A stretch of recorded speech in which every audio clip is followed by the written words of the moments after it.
Salaar movie December 22 అని announcement చేసినప్పటి నుంచి బాలీవుడ్లో డిస్ట్రిబ్యూషన్ వార్ మొదలైంది. డంకీ సీన్లో ఉండగా అలా ఎలా విడుదల చేస్తారనే మాటల యుద్ధం పెరిగింది. షారుఖ్ సీన్లోకి వచ్చాడు, ప్రభాస్ కూల్ చేశాడు. అయినా నార్త్లో థియేటర్ల గోల తగ్గేలా కనిపించట్లేదు. ఈ వారం ఆగదా? సలార్ మూవీ డిసెంబర్ 22న రిలీజ్ అంటే డంకీ డిస్ట్రిబ్యూటర్స్ ఒప్పుకోవట్లేదట.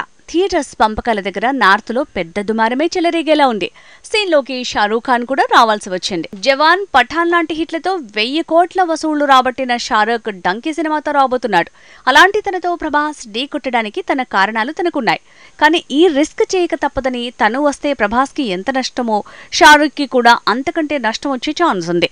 ఎన్ని ఫ్లాపులు పడ్డా ప్రభాస్ కి క్రేజ్, ఇమేజ్ తగ్గకపోవటమే కారణం. డంకీ మూవీ రిలీజ్ డేట్ ఏడాది క్రితమే ఫిక్స్ చేశారు. సో సలార్ టీమే సెప్టెంబర్ నుంచి డిసెంబర్ కి విడుదల తేదీని వాయిదా వేసుకుంది. ఆ పాయింట్ మీదే డంకీ డిస్ట్రిబ్యూటర్లు ఫైర్ అవుతున్నారట. థియేటర్ల పంపకాల్లో డంకీకి 65%, సలార్కి 35% మాత్రమే కేటాయించాలనేది వాళ్ల వాదన అని తెలుస్తోంది. సలార్ అంటేనే crazy combination. KGF fame Prashanth Neel, Baahubali fame Prabhas కాంబోలో వస్తోంది సినిమా. అలాంటి మూవీతో డంకీకి ఇబ్బందులు తప్పవు. అంతేకాదు, కేజీఎఫ్ మొదటి భాగం వచ్చినప్పుడే షారూఖ్ 0 విడుదలై ఫ్లాప్ అయింది.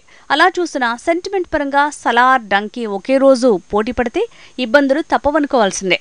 డంకీ కోసం సలార్ టీమే ఒక్కరోజు ముందుకో వెనక్కో రిలీజ్ డేట్ మార్చుకోవాలని డిస్ట్రిబ్యూటర్లు ప్రెషర్ పెడుతున్నారట.